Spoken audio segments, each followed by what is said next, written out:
নমস্কার, সবাইকে আমার একটি নতুন ব্লগে স্বাগত জানাই। আজ রবিবার সকাল থেকে প্রচণ্ড রোদ উঠেছে। ভোরবেলা দিকে যেমন একটু একটু করে ঠান্ডা লাগছে, সেরকম একটু পরেই সূর্যের তেজটাও খুব ভালোভাবেই দিচ্ছে। সেরকমভাবে এখনও শীত পড়েনি। কার্তিক মাস শেষ হতে চললো, কিন্তু এখনও শীত পড়েনি।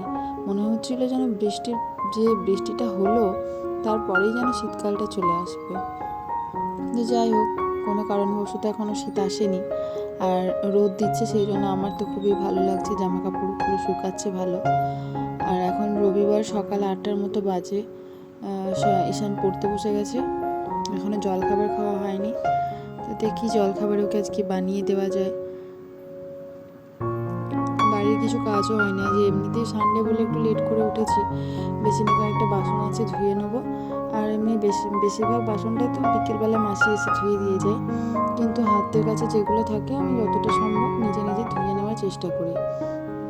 আর রাত্রেবেলাতে গ্যাস ট্যাস মুছে পরিষ্কার করে রেখেছিলাম, যে রান্নাঘরটা বেশি পরিষ্কার করার দরকার নেই, কিন্তু এখন ঘর ঝাড় দিয়ে ঘরটা মুছে নেব, তারপর জলখাবারের দিকে যাব। ততক্ষণে ঘরটা ঝাড় দিয়ে নিই। দেখুন, রান্নাঘর থেকেও দেখাচ্ছি, রোদটা আমার সজ্জা একদম রান্নাঘরেই এসে ঢোকে, পূর্ব দিকে জানালা। আর এই ঘর থেকে এসেও জানালার থেকে রোদটা প্রচণ্ডভাবে বাড়ির ভেতর অবধি আসে। আর শীতকালে খুব আরাম লাগে। আর শোয়ার ঘরে জানালাটাতে আমার রোদ পড়ে, পরে বালিশগুলো এইখানটাতে রেখে দিলে পুরো গরম হয়ে থাকে। আর সারা সপ্তাহে খুব ভালোভাবে তো সময় পাই না, তাই রবিবার দিনটায় ঘরটা একটু মুছে ভালো করে পরিষ্কার করার চেষ্টা করি। তো আজকে সকালের জলখাবারে ঈশানকে বানিয়ে দিয়েছিলাম রুটি। তো রুটি দেখে ওর মুখটা দেখলাম ভার হয়ে গেল, রুটি খেতেও পছন্দ করে না। তাই জন্য রুটির সাথে একটু পোচ বানিয়ে দিয়েছি। আর ছোলা সেদ্ধ করে, কাঁচা ছোলাটা আগের দিন রাতে ভিজিয়ে রেখেছিলাম, সেই ছোলা সেদ্ধ করে একটু ঘুগনি বানিয়েছি। আর ডিমের পোচটা দেখে ওর ভার মুখটা খুব হাসি হাসি হয়ে গেল। কারণ ডিম খেতে তো ভীষণই ভালোবাসে, ডিম সেদ্ধ, ডিম ভাজা, ডিমের পোচ সবটাই ভালো লাগে। তা আজকে ও ডিমের পোচ খাবে, হাফ বয়েল। আর এই যে আমাদের পাশের বাড়ির ডুগ্গু, ওর এখন জলখাবারে খাওয়ার পর্ব চলছে। ও তো একটা একটা করে বক বক করতে থাকে আর একটু করে খায়। তো ওর মা এখন গল্প করে করে ওকে খাওয়াচ্ছে। আর ওই পাশে আমাকে দেখতে পেয়ে ও একটা করে গল্প বলছে। ওর সকালটা শুরু হয় আমার সাথে এরকমভাবে গল্প করে।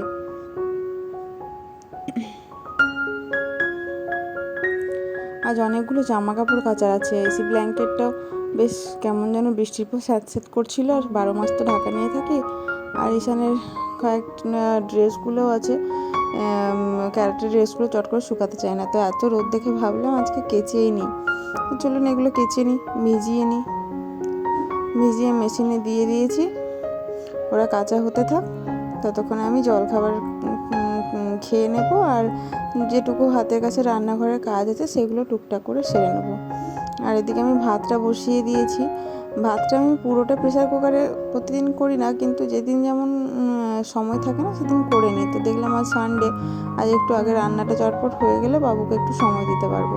তো তাই জন্য কুকারে ভাতটা বসিয়ে দিয়েছি। একটা সিটি দেওয়ার পর ঠান্ডা হয়ে গেলে হাঁড়িতে ঢেলে ফুটিয়ে নেব। আর এদিকে জলখাবার খেতে বসলাম। আজকে আমি মুড়ি খাবো জলখাবারে, যেহেতু ওদের রুটি করে দিয়েছিলাম। আর রুটিটা আমার একদমই ভালো লাগে না সকালবেলা খেতে। তাই জন্য আমি ছোলার সেদ্ধ ঘুগনি দিয়ে আর কাঁচা পেঁয়াজ দিয়ে আমি একটুখানি মুড়ি খাবো। আর সেটা হবে আজকে আমার সকালের জলখাবার। ওর বাবার আর ঈশানের তো রুটি খাওয়া হয়ে গেছে, ওরা তো মুড়ি খাবে না। আর আমি এখন মুড়িটা খেয়ে নেব। ভাতটা হয়ে আছে, এবার একটু সবজি ডাল বসাবো। আর এদিকে পালং শাক সবজি নিয়ে এসেছে ওর বাবা এখনই বাজার থেকে, যেহেতু আজকে সানডে।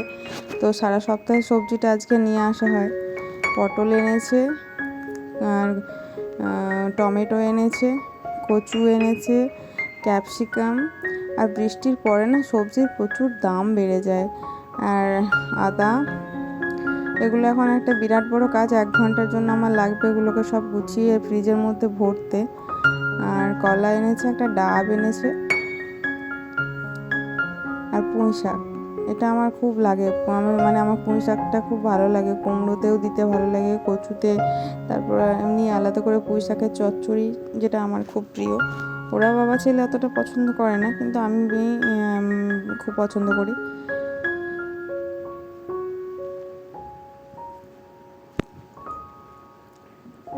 এগুলো সব সবজি মিশিয়ে টমেটো, বিনস, গাজর, ক্যাপসিকাম দিয়ে আমি একটু অরহরের ডাল করব। চলুন ডালটা বসিয়ে দিই।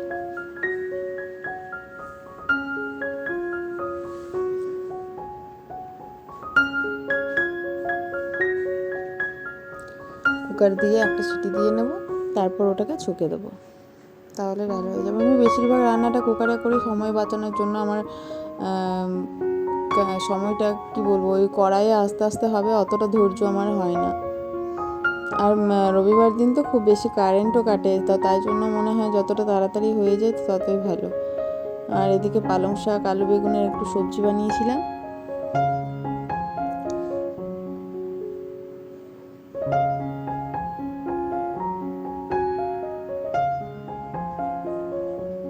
হয়ে গেছে আমার রান্না, পালং শাক আর এই যে সবজি, ডাল, আর এখানে আছে মাছের ঝোল।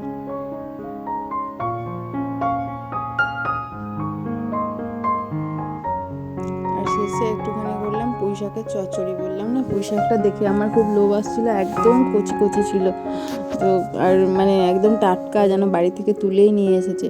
তো সেটা দেখে লোভ সামলাতে পারলাম না, তাই একটুখানি চচ্চড়ি বানিয়ে নিলাম। এখন দুপুর মানে 2:30-3টা বাজে। তো কুকুরগুলোকে আমি ভাত দেওয়ার জন্য নিচে এসেছিলাম।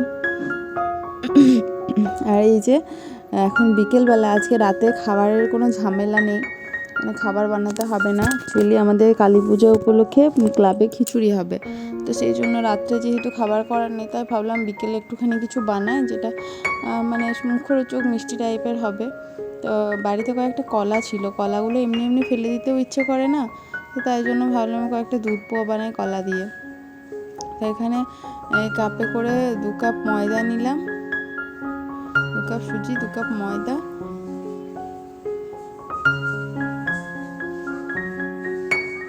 ভালো করে মিক্স করব। একটুখানি গুঁড়ো দুধ দিলাম, বেশ মিষ্টি লাগে।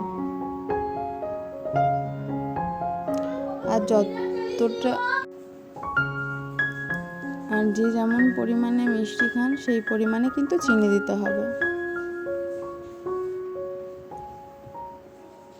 ভালো করে এগুলোকে হালকা হাতে করে ভালো করে মিশিয়ে নেব। আর একটুখানি মৌরি দিলাম আর পরিমাণ মতো চিনি, এগুলো ভালো করে মিক্স করে নেব। আর এই দুধ পোয়াটা খেতে আমার খুব ভালো লাগে। আমি যেদিনকে কম বানাই সেদিনকে দেখি সবার বেশি পছন্দ হয়। এর হাতে ওর হাতে দিতে দিতে দেখি আমার জন্য শেষে থাকে না, তাই আজ একটু বেশি পরিমাণেই বানালাম, যাতে সবাইকে দেওয়া যায়।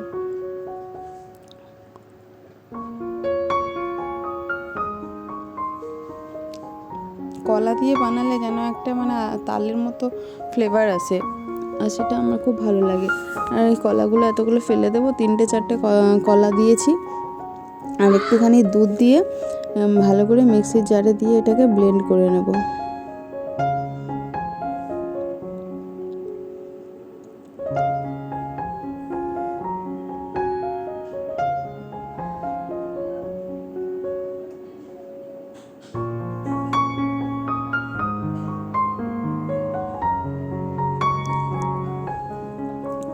এবারে ওটা মিশ্রণটার মধ্যে দিয়ে হালকা একটু গরম জল দিয়ে ভালো করে ব্যাটারটাকে গুলে নিতে হবে।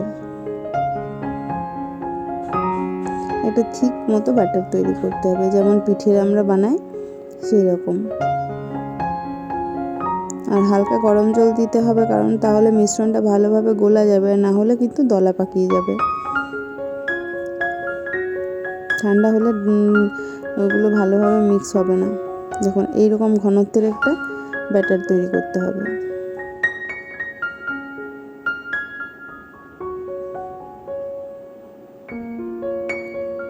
আপনারা একবার বাড়িতে বানিয়ে দেখুন, আশা করি খেতে খুব ভালো লাগবে।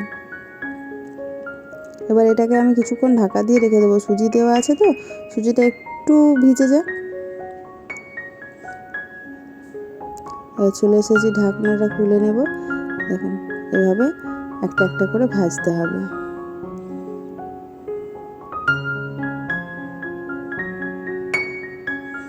তেলটা এদিক থেকে ওদিকে উপরে দিয়ে দিলে কিন্তু ভালো হয়। আমি তো পুরো অনেকটা বেশি তেল দিইনি, অল্প অল্প করে তেল দিয়েছি, তাই জন্য ডুবছে না।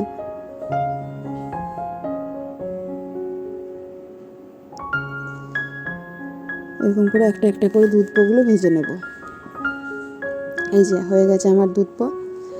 আর আজকে বললাম না, আজকে আমাদের ক্লাবে খিচুড়ি আছে, তো আজ রাত্রেবেলা এখানে খিচুড়ি হচ্ছে, সব ছেলেগুলো ক্লাবের ছেলেরা মিলে এখানে বানাচ্ছে। এবারে মানে খেতে খাবার দেবে হয়তো, তো সেখানে আমরা সবাই চলে এসেছি। আর এবার আমরা খিচুড়ি খাবো। আমার আজকের ভিডিওটা আপনাদের কেমন লাগলো সেটা অবশ্যই আমাকে কমেন্টের মাধ্যমে জানাবেন। আর যদি ভালো লেগে থাকে তাহলে একটা লাইক করে দেবেন। আর যারা নতুন আছো আমার এই চ্যানেলে, তারা প্লিজ, যারা নতুন দেখছো তারা আমার চ্যানেলটিকে সাবস্ক্রাইব করে আমার পাশে থেকো আর আমাকে এগিয়ে যেতে সাহায্য করো। আর আজকের মতো আমার ভিডিও এই পর্যন্তই। আবারও দেখা হবে আপনাদের সাথে অন্য কোনো একটা ভিডিওতে, অন্য কোনো একটা ব্লগে। ততক্ষণের জন্য সবাই ভালো থাকবেন, সুস্থ থাকবেন। আমরা এবার খাওয়া দাওয়ায় যাব। এটা আমার পাড়া। আর ঈশান প্রচণ্ড দৌড়াদৌড়ি করছে, সবাইকে এক কাছে রাত্রেবেলা পেয়ে গেছে, তাই জন্য প্রচণ্ড দৌড়াদৌড়ি করছে ততক্ষণে। আর আমরা ওই মন্দিরটাতে এবার গিয়ে একটুখানি বসবো, তো ততক্ষণের জন্য ওকে সামলাই। আর আপনারা সবাই ভালো থাকবেন। টাটা।